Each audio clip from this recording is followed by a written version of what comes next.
자, 오늘은 나는 왜 나를 믿는 것이 이렇게 어려울까에 대한 주제로 여러분들하고 같이 이야기를 좀 나누도록 하겠습니다.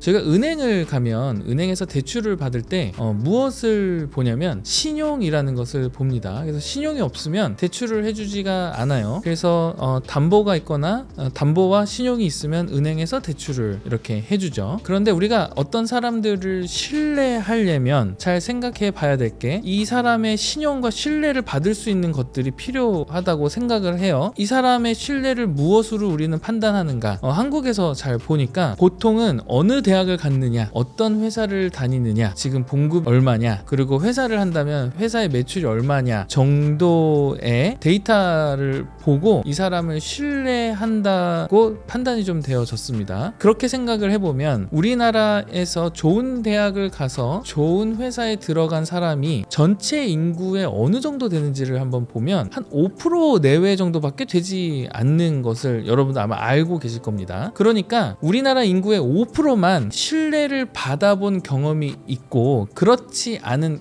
약 95%의 사람들은 성장하면서 학교에서 공부를 못하거나 좋은 대학을 가지 못하거나 좋은 회사를 들어가지 못하거나 회사를 하다가 망하면 사회에서 받아들여지는 거는 넌 왜 이렇게 공부를 못해, 왜 좋은 대학도 못 갔어, 좋은 회사도 못 갔어, 이래서 그 사람에게 신뢰를 주지 않는다는 것을 알게 됐습니다. 대부분의 사람들은 실질적으로 신뢰를 받아본 경험이 없고, 그러다 보니 내가 누군가를 신뢰하는 것도 어렵다는 것을 알게 됐어요. 내가 나를 믿으려면 누군가가 나를 믿어준 경험이 있어야 되는데 우리나라 사회 구조상 누군가가 나를 믿어주는 구조 자체가 굉장히 어렵게 되어 있고, 그것조차 약간 양극화가 되어 있어서 상위에 있는 한 5% 정도만 누군가가 나를 믿어준 경험이 굉장히 많이 쌓여 있어서 그게 크레딧으로 이렇게 좀 있는 것 같습니다. 그래서 사실 어떻게 보면 좀 불공평하기도 하지만 나는 경험이 없기 때문에 학습을 할 시간이 없었고, 그러기에 내가 나를 믿는다는 것은 굉장히 어려운 일 중에 하나가 아닐까 싶습니다. 그래서 누군가가 나를 믿어주는 것은 사실 인정을 해주는 거고요.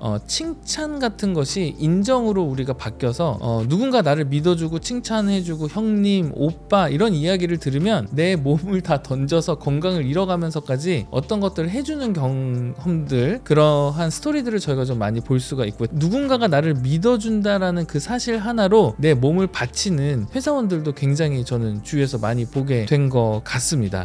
그래서 사실은 어떻게 보면 내가 나를 믿어주는 경험이 없었고 그런 학습할 시간이 없었고 이 사회에서 누가 나를 믿어주지를 않았기 때문에 나도 누군가를 믿어주지 않기 시작하고 서로가 서로를 믿지 못하는 그런 사회의 풍조와 문화가 한국 가운데 조금 있지 않나 라는 생각이 좀 듭니다. 그러면 우리가 어떻게 해야 될까? 이런 상황에서 난 한 번도 믿음을 받아보지 못했는데 어떻게 하는 것이 누군가를 믿고 나를 믿어주는 건지 못하는 이 상황에서 어떻게 해야 하는가? 굉장히 어렵죠. 굉장히 어렵지만 일단 여러분들한테 결론을 말씀드리면 지금 이 영상을 보고 있는 여러분은 일단 여러분이 여러분을 믿기에 충분한 존재라는 것을 여러분들이 받아들이고 인지하고 아는 것이 너무나 중요한 것 같습니다. 이미 이 영상을 보고 계시다면 여러분들이 여러분 믿으셔도 됩니다. 제가 여러분들에게 그 허락을 드리도록 하겠습니다. 아마 이런 이야기를 하면 내가 봐도 나는 별론데 라고 생각하시는 분들이 분명히 있을 수도 있지만 여러분들이 여러분들을 믿기에 충분한 존재라는 것을 여러분들이 일단 인지하는 것이 너무나 중요하고요. 두 번째로는 여러분들이 여러분들을 믿는 연습과 학습과 훈련을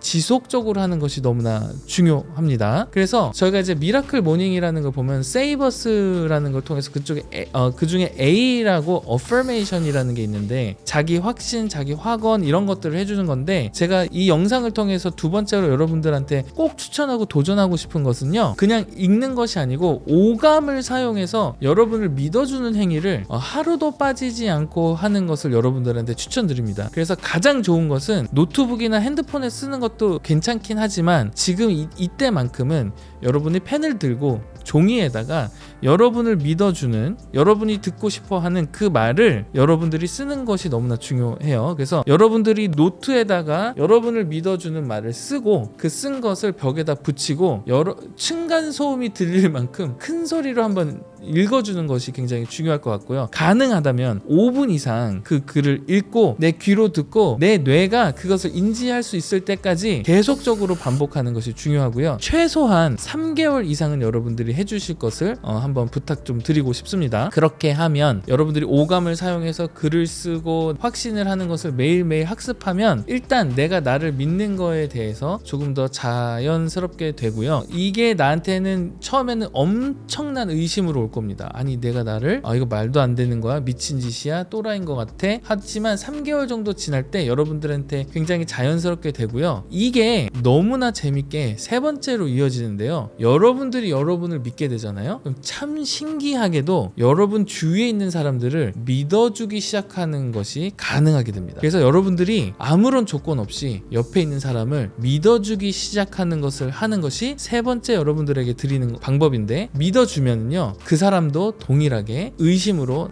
믿지 않게 됩니다. 내가 하는 말을 믿지 않아요. 절대 받아들이지 않습니다. 그런데 꾸준히 그 사람을 믿어주면 그 사람도 자기 자신을 믿어주는 학습이 되기 시작하면서 너무 재밌게도 그 크레딧이 나에게도 돌아오게 됩니다. 그래서 내가 나를 믿기 시작한 것이 내가 남을 믿어주게 되고 그 남이 나를 믿어주는 것까지 선순환이 돌아가게 되면서 내가 나를 믿는 것이 얼마나 중요한지에 대한 경험을 여러분들이 하게 되실 텐데요. 여러분들이 3개월 정도 이렇게 훈련했을 때 나타나는 가장 큰 변화는 바로 이것일 텐데, 여러분들이 하려고 하는 그 일에 대한 실행이 바로 나가게 됩니다. 이걸 해야 되나 말아야 되나, 할 수 있을까 라고 의심하던 내가 일단 하고 보자로 여러분들의 태도가 변하면서 옛날에는 한 번 하고 말 것을 10번 이라는 실행을 하게 되고요. 10번 일하는 실행을 통해서 여러분들이 작은 성공을 이루게 되게 되면서 나도 이렇게 할 수 있는 사람이구나 라는 거에 대한 여러분의 신뢰가 다시 한번 그 위에 쌓이게 되면서 레버러지가 일어나면서 여러분이 원래는 100점짜리였는데 1000점짜리로 되는 인생을 사는 것이 바로 시작되게 될 거라고 저는 확신합니다. 자, 그래서 지금까지 여러분들이 여러분을 믿지 못했다면 사실 그게 너무 당연하다, 너무 자연스럽다 라는 것을 여러분들한테 다시 한번 말씀드립니다. 왜냐하면 한 번도 그런 것을 경험하거나 학습을 할 기회가 없었고요. 내가 나를 믿어줄 만한 환경 가운데 있지 않았는데 내가 어떻게 저를 믿습니까? 자연스럽다. 그러나 그것으로 끝나서는 안 되죠. 여러분들이 여러분들 믿는 것이 사실 여러분의 인생을 여러분 자신으로 살아가는 데 있어서 가장 중요한 것 중에 하나라는 것을 이 시간에 꼭 인지하시고 여러분들에게 알려드린 3가지 방법을 사용하셔서 3개월 후에는 여러분들이 어떤 일에도 실행을 해서 작은 성공을 맛보는 인생 살아가면서 여러분들이 정말 행복하고 성공한 삶을 한 걸음 더 가까이 가게 되기를 바랍니다. 오늘도 이 영상이 여러분의 인생에 도움이 됐다면 좋아요와 구독, 알림 설정까지 좀 부탁드리고요. 오늘도 행복한 하루 보내시기 바랍니다. 감사합니다.